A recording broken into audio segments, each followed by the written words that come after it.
It commemorates the one-year anniversary of the Boston Marathon bombings. Later this morning and into the afternoon, people will gather to remember those who were killed last year and to honor those who helped the city heal. And NBC 10's Susie Steimel is here now with a look at the day's events. Good morning, Susie. Good morning, Barbara and Frank. Last year's bombings near the finish line killed 3 people and injured more than 260. With the race just 1 week away, Bostonians will gather today for a moment of silence to meditate on this tragedy that changed the city of Boston forever.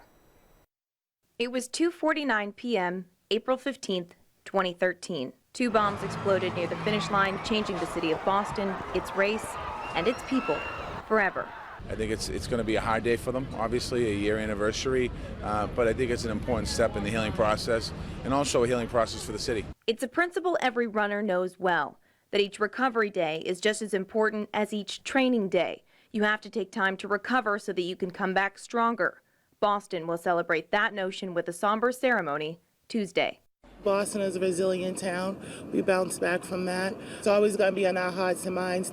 Boston Strong lives on. A procession will begin down Boylston Street at noon, followed by a moment of silence at 2:49 p.m. Vice President Biden, Governor Deval Patrick, and other dignitaries will be there, along with family members of the injured and deceased. You know, there's going to be a lot of survivors here and family members who lost loved ones, and I think it's going to be a hard day for them, obviously, a year anniversary, but I think it's an important step in the healing process and also a healing process for the city.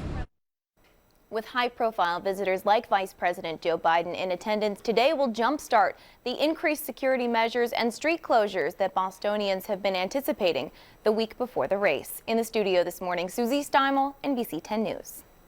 Thank you, Susie. And there will be a campus-wide vigil at UMass Dartmouth today. Police converged on the campus last year when it was learned one of the bombing suspects, Dzhokhar Tsarnaev, was a student there. Students, faculty, and religious leaders will gather at the bell tower beginning at 2:15 this afternoon.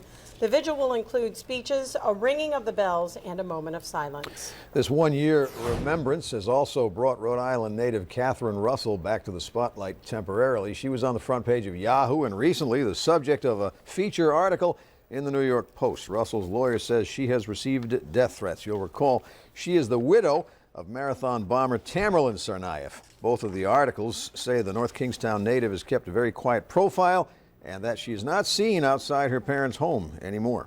And of course, you can stay with NBC 10 for continuing coverage of the Boston Marathon bombings 1 year later. We'll have crews in Boston for the invitation-only tribute to the victims on the first anniversary of the attack.